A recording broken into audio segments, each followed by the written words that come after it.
Justifica-se esta chamada ao Parlamento de antigos ministros do PS, nomeadamente o atual secretário-geral do partido, José Luís Carneiro, para explicar os números que foram conhecidos na semana passada através da revelação do Instituto Nacional de Estatística? Não sei se justifica ou não, é um bocadinho bizarro que o Parlamento seja utilizado para fiscalizar o líder da oposição e não para fiscalizar o governo. Eu diria que perguntava outra vez arroz, porque este governo, cada vez que está aflito, lança dos números da imigração para fugir a temas da atualidade. Relativamente ao tema da imigração, eu fico sempre surpreendido porque este país está sempre descontente com alguma coisa.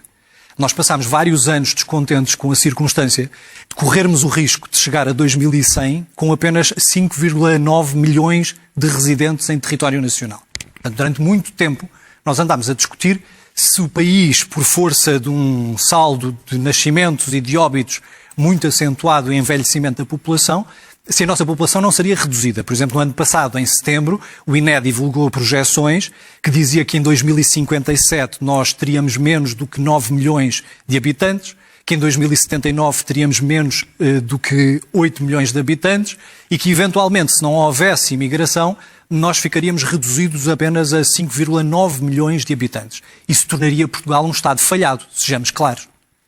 Portugal não teria condições de crescimento económico, de distribuição de riqueza, de acesso a bens essenciais.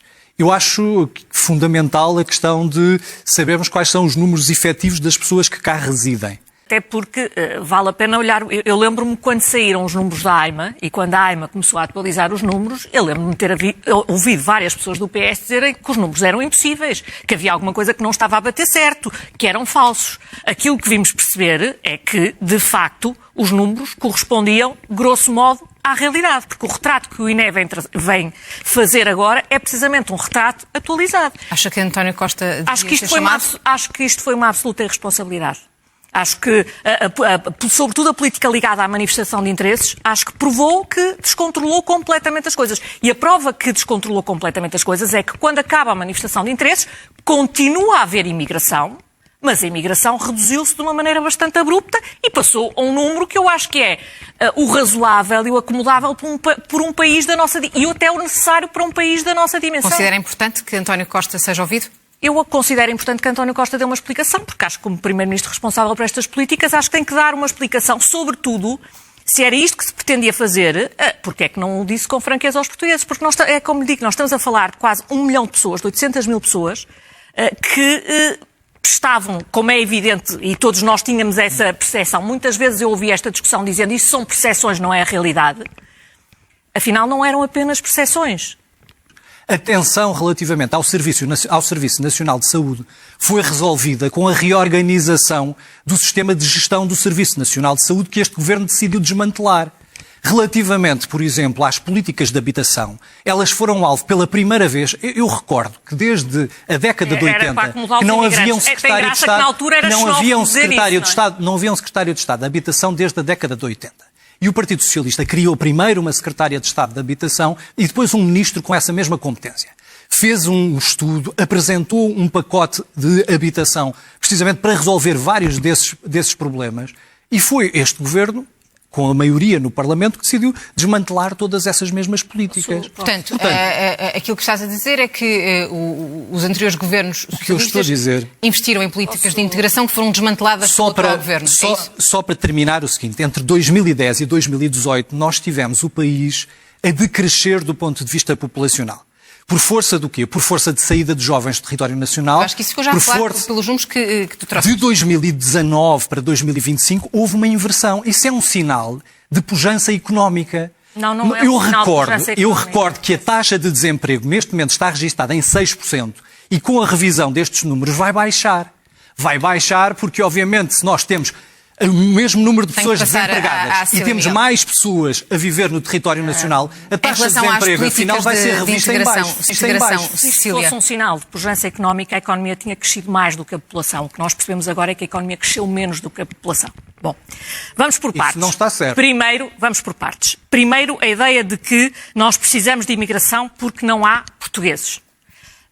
parcialmente verdadeira, mas parcialmente falsa. Eu, por acaso, gostava de lembrar que quando entraram, no mesmo período em que entraram estas 800 mil pessoas, saíram cerca de 270 mil portugueses, segundo o Observatório da Imigração, que emigraram e foram ganhar a vida lá fora. Portanto, há aqui, e alguns deles foram de livre e espontânea vontade, outros foram porque precisavam de ir. Portanto, porque o país não lhes oferecia as condições para ficar. Mas não acha que o país precisasse de imigração em grande escala? Eu acho que precisava. Não acho que precisasse nesta escala. E, sobretudo, não precisava de certeza com esta brusqueridão. Porque não é possível fazer políticas de integração com este número de pessoas entrarem.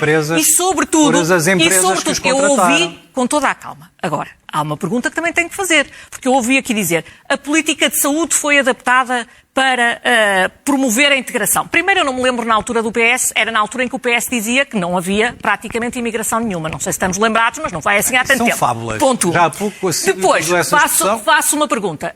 Estas pessoas têm médico de família ou não têm médico de família? É porque vamos ser práticos. Nas escolas, que apoio é que têm? Eu sou absolutamente favorável ao ensino do inglês, mas aquilo que é expectável é que estas crianças falem português. Nós estamos em Portugal. O inglês é uma mais-valia para eles aprenderem, não é para usarem como língua franca uns com os outros. As aulas na escola pública em Portugal, as aulas dão em português. Portanto, o que eu espero e acho expectável é que estas crianças tenham apoio para falar português. É isso que é expectável, para elas estarem integradas. Não vão ensinar uma língua franca para elas poderem comunicar umas com as outras no recreio. Porque isso quer dizer que enquanto estão a ouvir matéria nas aulas não estou a perceber nada do que está a ser dito. Vamos lá ser sérios nesta coisa, porque é evidente que nada disto foi preparado. Estas pessoas não têm médico de família, não tinham escolas preparadas. Têm casa? Quantos apartamentos há com 10 e 20 pessoas a viverem num quarto? Acham isto digno?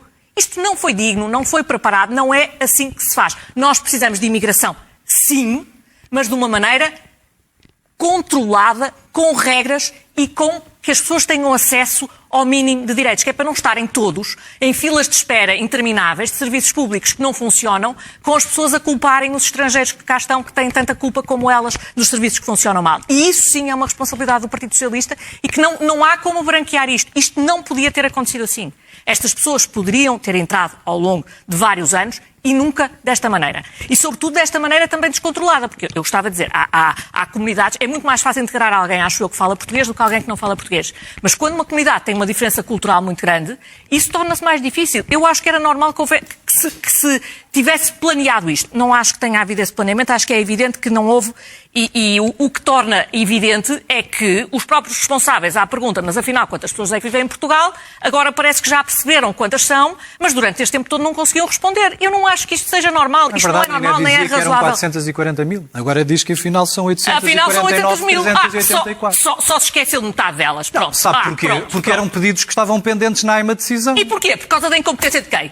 Pois eram pedidos que... Acha normal haver 500 mil de pessoas que estão em Portugal com pedidos pendentes que ninguém trata. Isto é normal. Quando foi feita a ponderação da mudança do sistema informático do CEF para a AIMA, devia ter sido acautelada essa situação. E eu acho extraordinário que no fim disto é apenas um efeito culpa estatístico. Ainda é do atual governo que reverteu as políticas de habitação que foi feita para alojar imigrantes, pelos vistos, ouvi agora, não é uma grande novidade, a política de saúde, as mudanças na política de saúde, que foram todas feitas também para acomodar as crianças que não são portugueses. Quer dizer, nós estamos a ter aqui um ataque de amnésia. Eu lembro-me destas políticas serem discutidas. Nada disto foi feito com esta intenção, como é evidente. E se há governo que, pelo menos, regularizou essas pessoas e foi ver quem elas eram e foi ver se podiam cá estar. Qualquer governo faria isso. Não, qualquer governo faria não, porque o governo PS estava em funções e não fez. Vamos lá ver as coisas como elas são. Tinha um mandato até 2026 que foi interrompido. Não, o governo PS, o mandato que tinha para regularizar essas pessoas era regularizá-las no momento Vamos tentar que não falem os dois ao mesmo tempo. Portanto, a lógica era, o governo tinha mandato nos próximos 3 anos e meio. Portanto, é normal uma pessoa entrar em 2022 em Portugal e depois em 2024, 2025, alguém vai ver o cadastro, alguém vai ver se aquela pessoa pode aqui estar ou não. Se acham isto razoável? Eu não acho razoável. Eu acho normal que alguém queira vir para Portugal, que venha para cá trabalhar, que seja integrado. Acho isto tudo normal. Acho que tem que haver alguém que fiscalize, que de facto tem trabalho, que de facto tem casa e que de facto está integrado. Acho que isto que é o básico e é o razoável. Eu não posso mesmo deixar que a direita continue a inventar. Não é inventar, o senhor nem sabia que as pessoas existiam, como é que pode saber se elas tinham ou não? Não posso permitir que a direita continue a inventar esta teoria das portas escancaradas.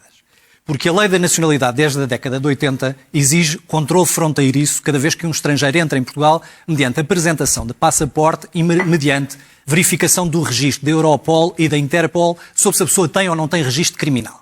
Portanto, todas as pessoas que entraram em Portugal entraram de forma legal. Entraram foi com um visto de curta duração e não com um visto de trabalho. Porquê que não entraram com um visto de trabalho? Porque a direita, quando esteve no poder entre 2011 e 2015, desmantelou os serviços consulares que não tinham condições para emitir vistos de trabalho e os empresários vieram ter com o governo e disseram assim, olha, eu preciso de trabalhadores. Estes trabalhadores existem nestes países e estes trabalhadores demoram 2 anos a obter um visto de trabalho no seu país de origem porque os postos consulares não resolvem este problema. Estes trabalhadores que tinham manifestação de interesse tinham que estar registados na autoridade tributária e tinham que estar a contribuir para a Segurança Social durante pelo menos 1 ano. Todas estas pessoas, deixa-me terminar, a lei da nacionalidade, tem mesmo de dizer isto. A lei da nacionalidade, desde a década de 80, diz que têm que ter meios de subsistência para estar em território nacional. Esses meios de subsistência eram 75 euros para o dia em que chegam a Portugal, 40 dias para cada dia que cá permanecem. Mas isso é o que a lei diz, não quer dizer que... 15 dias, teriam que ter 635 euros. Rosa, eu não posso deixar esta coisa, isto é quase um filibuster, que é dizer, a lei dizia uma série de coisas, mas se não havia ninguém para verificar o cumprimento ou o incumprimento, as pessoas permaneciam aqui. Parte, que desmantelou o CEF e que impediu que nós tivéssemos o governo que eu fiz parte desmantelou o CEF, mas o senhor enlouqueceu. O senhor é que desmantelou o CEF. Eu agora vou ter que... é que acabou com o CEF. Quantos trabalhadores é que saíram? Eu agora vou ter que desmantelar este debate, infelizmente. Eu agora fiz parte de um governo que desmantelou o CEF. Eu vou ter que desmantelar esta discussão, infelizmente. Eu sei que precisávamos de mais tempo, mas já não é possível.